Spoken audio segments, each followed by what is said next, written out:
সম্মানিত ভিউয়ার্স, আপনার কি বারবার পেটে ব্যথা হয়, গ্যাস্ট্রিক, জ্বালাপোড়া, পেট ফাঁপা বা খাবার খেলেই অস্বস্তি লাগে?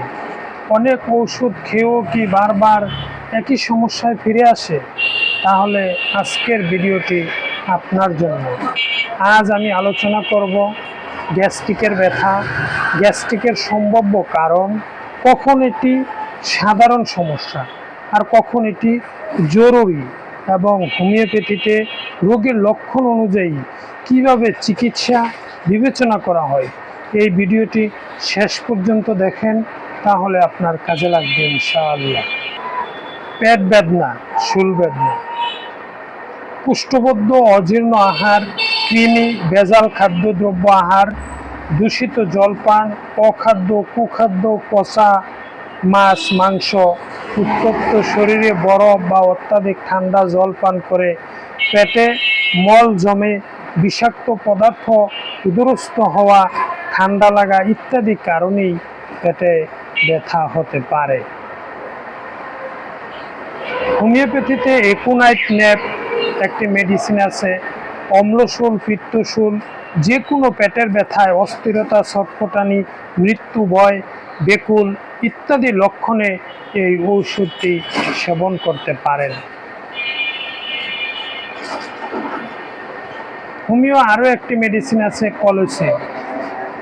পেটে অসহ্য ব্যথা, জোরে চাপিয়া ধরিলে, কুজু হইয়া বসিলে, পেটের নিচে বালিশ দিয়া উপর হইতে চাপিয়া শুইলে বেদনা উপশম, অর্থাৎ চাপে উপশম হইলে কলোসিন অব্যর্থ মেডিসিন। অ্যাসিড সাল্ফ। অম্লশূল বেদনা ধীরে ধীরে বাড়ে, কিছুক্ষণ বেদনা করার পর হঠাৎ বেদনা ছাড়িয়া যায়, বুক গলা জ্বলে, টক ডেকুর উঠে, দাঁত টক হইয়া যায়, বেদনা ধীরে ধীরে বাড়ে, হঠাৎ কমিয়া যায়। এরকম সমস্যায় আপনি অ্যাসিড সাল্ফ মেডিসিনটি সেবন করতে পারেন। অ্যানাকার্ডিয়াম। ক্ষুধা অসহ্য, ক্ষুধা পাইলে পেটে বেদনা দেখা দেয়, কিছু আহার করিলে বেদনার উপশম, স্মৃতিশক্তির উদ্বিগ্ন রোগীতে ইহা অধিক উপযোগী।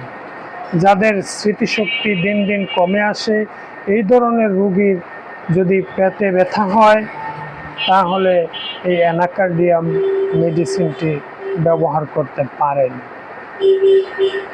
পেট্রোলিয়াম। পেট্রোলিয়াম ওষুধটি পেট খালি হইলে পেট ব্যথা আরম্ভ হয়, সেই ব্যথা বুক পর্যন্ত ছড়াইয়া পড়ে, কিন্তু আহার করিলে বেদনার উপশম, মুখে জল উঠে, এই সমস্ত লক্ষণে পেট্রোলিয়াম মেডিসিনটি ব্যবহার করতে পারেন। আমাদের আরও একটি মেডিসিন আছে, সেলোডোনিয়াম। জিহ্বার ময়লা, মুখে তিক্ত স্বাদ, ডান কাঁধের নিচে বেদনা, ক্ষুধা পাইলে পেট বেদনা বৃদ্ধি, আহার করিলে সেই বেদনা নিবৃত, গরম পানি বা গরম খাদ্য আকাঙ্ক্ষা ইত্যাদি লক্ষণে সেলোডোনিয়াম মেডিসিনটি ব্যবহার করতে পারেন। নাক্স ভূমিকা আমাদের হোমিও জগতের এক উজ্জ্বল নক্ষত্র বলা যায়, পয়জন নাট যাকে বলা হয়। আহারের 2-1 ঘন্টা পর পেটে বেদনা, ঘন পায়খানার ব্যাগ, মাঝে মাঝে নিষ্ফল পায়খানা, কামরানি খামসানি বেদনায় রোগীকে অস্থির করিয়া ফেলে, পেটের যন্ত্রণা সহ্য করিতে না পারিয়া গলায় আঙ্গুল দিয়া বমি করে প্রভৃতি লক্ষণেই নাক্স ভূমিকা ঔষধটি সেবন করতে পারে। এছাড়াও আমাদের আরেকটি মেডিসিন আছে, ক্যামোমিলা। পেটে বায়ু জমে, পেট ফুলে, ছটফট করে কাঁদে, পেটের যন্ত্রণায় অস্থির হইয়া পড়ে ইত্যাদি লক্ষণে শিশুদের পেট বেদনা, ইহা অব্যর্থ হোমিও ঔষধ। আমি যে মেডিসিনগুলা আলোচনা করলাম, এগুলা কোনোটারই আমি শক্তি সম্পর্কে আলোচনা করিনি। ইহার সাধারণত mother tincture 30, 200, 1M, 10M, 50M, CM পর্যন্ত মেডিসিন আছে। ইহার পাওয়ারগুলো আপনি অবশ্যই একজন অভিজ্ঞ ডাক্তারের পরামর্শক্রমেই পাওয়ারগুলা যাচাই বাছাই করে ডাক্তারের পরামর্শক্রমে ডাক্তার যে পাওয়ার খেতে বলে ওই হিসাবে আপনি মেডিসিনগুলা সেবন করবেন। নিজে নিজে ঔষধ কখনোই সেবন করবেন না। এছাড়াও আমাদের বায়োকেমিক কিছু মেডিসিন আছে, ম্যাগনেসিয়া ফস, নেট্রাম ফস, নেট্রাম সাল। লক্ষণ ভেদে এই মেডিসিনগুলোও আপনার গ্যাস্ট্রিকের ক্ষেত্রে কাজে আসতে পারে।